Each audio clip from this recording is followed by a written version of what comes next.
Bonjour les amis, je vous propose de réaliser en cette période de confinement une recette qui évitera le gaspillage et qui est absolument délicieuse.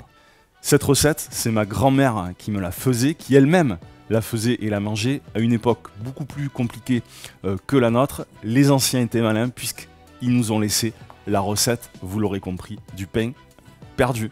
Donc là, vous pouvez utiliser, pour éviter le gaspillage, un pain qui est dur, comme le mien de campagne. Mais bien évidemment, avec du pain frais ou du pain de la veille, cela fonctionne. Je vous conseille d'utiliser, si vous avez à la maison, d'accord, un couteau à pain et de ne pas, bien sûr, donner cette tâche à faire aux enfants les plus jeunes.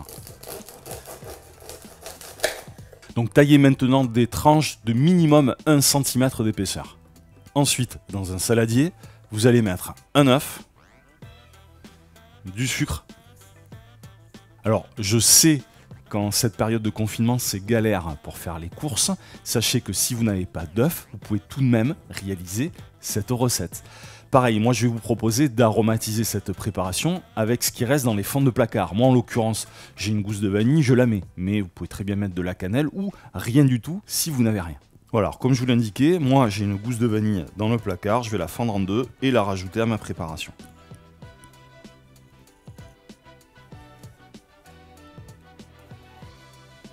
Alors avec ce qui reste, bien sûr, on ne gaspille pas, hein. On le met dans un pot avec du sucre pour faire du sucre vanillé, ou pourquoi pas dans une crème anglaise ou une crème pâtissière. Allez, maintenant je rajoute moi ma gousse de vanille dans ma préparation, et vous fouettez.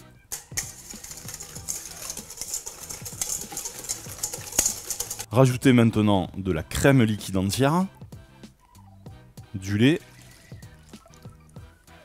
et on mélange une nouvelle fois.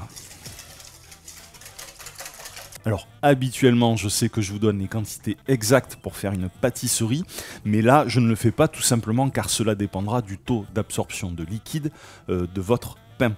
Le tout, c'est de voir qu'à peu près pour 4 personnes, il faut entre 1/4 de litre et 1 demi-litre maximum de liquide, sachant que vous faites temps pour temps, c'est-à-dire moitié pour moitié, crème liquide entière et lait. Allez, maintenant, on passe à la cuisson. Maintenant, vous allez faire chauffer une poêle à crêpes ou poêle normale. Une fois que la poêle est bien chaude, vous pouvez rajouter du beurre. Si vous n'en avez pas comme moi, n'allez pas courir à l'épicerie pour en acheter en cette période de confinement. Vous rajoutez de l'huile d'olive ou de l'huile de tournesol. Pendant ce temps, eh bien, vous mettez votre pain à tremper dans votre préparation. Lorsque la matière grasse est bien chaude, vous pouvez rajouter maintenant votre pain perdu. Ensuite, vous prenez une petite spatule et venez retourner votre pain. Regardez comme il est magnifique. Voilà les amis, nous venons de réaliser un magnifique pain perdu. Alors bien évidemment, vous pouvez, en fonction de ce que vous avez dans les placards, rajouter du sucre semoule, du sucre en poudre, de la confiture, pourquoi pas une petite crème fouettée. Et si vous avez de la glace au congélateur, bien évidemment, une petite boule de glace. Les amis, en cette période de confinement, pensez surtout à bien vous laver les mains et aussi à manger équilibré en pensant aux fruits et aux légumes. Allez, je vous embrasse, n'hésitez pas à partager cette vidéo. Moi, il me tarde déjà qu'un truc, c'est de pouvoir manger mon pain. Vous l'avez mis où mon pain? Non mais attendez, il a pas disparu. Il est où? Il est où mon pain? Attends, il est pas perdu quand même. Perdu, pain perdu. Vous me confirmez, la sortie c'est toujours par là.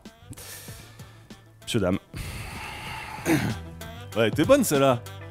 Perdu, pain perdu. Ça mange pas de pain. Ça va être temps que ce confinement il s'arrête, hein, parce que je sais pas comment on va finir. Hein.